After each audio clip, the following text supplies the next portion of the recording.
ঈদের দিন যারা দুধ সেমাই বা দুধে ভেজানো সেমাই খেয়ে বিরক্ত হয়ে গেছেন, তাদের জন্য কিন্তু আমার আজকের রেসিপি। আসসালামু আলাইকুম। আমি আজকে আপনাদের করে দেখাবো ভীষণ মজার, একেবারেই তুলোর মতো নরম তুল তুলে সেমাইয়ের স্পঞ্জ কেক। তো আমার রেসিপিগুলো যদি আপনাদের ভালো লেগে থাকে, তাহলে আমার চ্যানেলটাকে সাবস্ক্রাইব করতে ভুলবেন না। আর আমার প্রতিটা ভিডিওর নোটিফিকেশন সবার আগে পেতে বেল বাটনে একটা ক্লিক করে দেবেন। তো চলুন গিয়ে দেখে নিই সেমাইয়ের স্পঞ্জ কেক তৈরি করার সম্পূর্ণ প্রস্তুত প্রণালী। এখন প্রথমেই আমরা কেকের জন্য ব্যাটারটা তৈরি করে নেব। তাই এখানে আমি একটা মিক্সিং বোলের মধ্যে দিয়ে দেব নর্মাল রুম টেম্পারেচারের একটা ডিম, মেজারমেন্ট কাপের 2/3 কাপ আইসিং সুগার বা গুঁড়ো চিনি, মানে হলো 1/3 কাপে যে কাপটা আছে সেই কাপে 2 বার চিনি নিয়ে ব্লেন্ডারে ব্লেন্ড করে নিলেই কিন্তু এরকমই গুঁড়ো চিনি তৈরি হয়ে যাবে। আর দিয়ে দেব মেজারমেন্ট কাপের 1/4 কাপ গলানো বাটার, 1 চিমটি লবণ স্বাদের ব্যালেন্সের জন্য। এখন এই সবগুলো উপকরণ একটা হুইপ চামচ দিয়ে খুব ভালোভাবে মিশিয়ে নেব। আর মিশিয়ে নিলেই কিন্তু এরকমই ঘন আর ক্রিমি একটা বাটারি টেক্সচারের ব্যাটার তৈরি হয়ে যাবে। এখন এই ব্যাটারের মধ্যে আমি অ্যাড করে দেব মেজারমেন্ট কাপের 1 কাপ পরিমাণ লিকুইড গরুর দুধ। আর এই দুধটা আমি আগে থেকে জাল করে ঠান্ডা করে নিয়েছি। এখন এই সবগুলো উপকরণ আবারও খুব ভালোভাবে একসাথে মিশিয়ে নেব। মেশানো হয়ে গেলে এ পর্যায়ের মধ্যে অ্যাড করে দেব বাজারে যে প্যাকেট বাংলা সেমাইগুলো কিনতে পাওয়া যায় সেরকমই 1 প্যাকেট বাংলা সেমাই। আর একটু খেয়াল করুন, সেমাইটা আমি হাত দিয়ে ঠিক এভাবেই একটু ভেঙে দেব। সেই সাথে অ্যাড করে দেব মেজারমেন্ট কাপের 1/2 কাপ পরিমাণ গুঁড়ো দুধ, 1 চা চামচ বেকিং পাউডার, 1/2 চা চামচ এলাচ গুঁড়ো, 1 চা চামচ গোলাপ জল।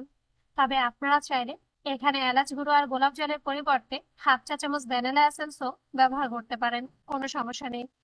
এখন এই সবগুলো উপকরণ আবার খুব ভালোভাবে মিশিয়ে নেব। আর মিশিয়ে নিলেই কিন্তু কেকের জন্য পারফেক্ট একটা ব্যাটার তৈরি হয়ে যাবে। আর একটু খেয়াল করুন, যখন দেখবেন লিকুইড দুধের মিশ্রণের মধ্যে সেমাইটা পুরোপুরি ভাবেই ডুবে গেছে, তাহলেই বুঝতে হবে স্পঞ্জ কেকের জন্য ব্যাটারটা কিন্তু এখন পারফেক্টলি তৈরি। এখন এই ব্যাটারটা আমি একটা সাইডে সরিয়ে রাখবো। সেই সাথে কেকটা বেক করার জন্য এখানে আমি এরকম একটা স্কোয়ার শেপের কাচের বাটি নিয়ে নিয়েছি। তবে আপনারা চাইলে স্টিলের অথবা কাচের যে কোনো বাটি এখানে ব্যবহার করতে পারেন, কোনো সমস্যা নেই। এখন এই বাটির মধ্যে সামান্য পরিমাণ একটু তেল বা বাটার খুব ভালোভাবে ব্রাশ করে নেব, এবং ওপর থেকে এরকম একটা বাটার পেপার দিয়ে আবার সামান্য পরিমাণ একটু তেল অথবা বাটার ব্রাশ করে নেব। এরপর আগে থেকে যে সেমাইয়ের ব্যাটারটা আমরা তৈরি করে রেখেছিলাম স্পঞ্জ কেকের জন্য, সেই ব্যাটারটাই বাটির মধ্যে ঢেলে দেব এবং একটি স্প্যাচুলা দিয়ে হালকা হাতে বাটির চারধারে ছড়িয়ে দেব। দেখুন, সম্পূর্ণ ব্যাটারটাই কিন্তু আমি বাটির চারধারে সমানভাবে ছড়িয়ে দিয়েছি।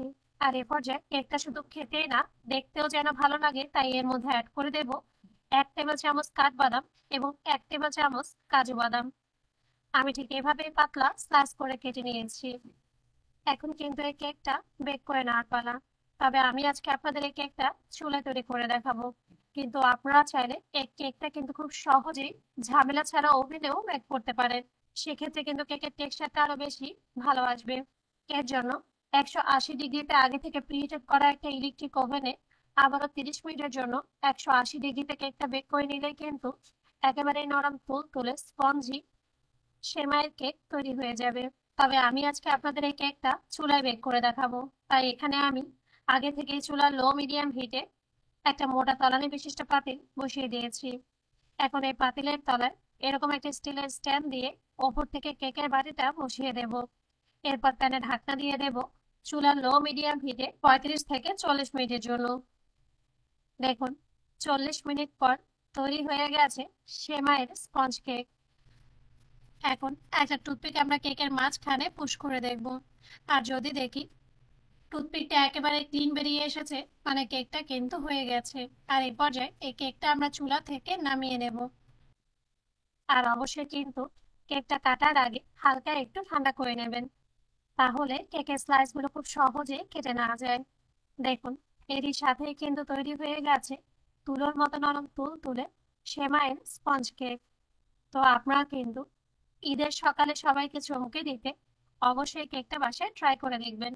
আর আমাকে কমেন্টস করে জানাবেন আপনাদের কাছে এই কেকের স্বাদটা কেমন লেগেছে। আজ এ পর্যন্তই। আল্লাহ হাফেজ।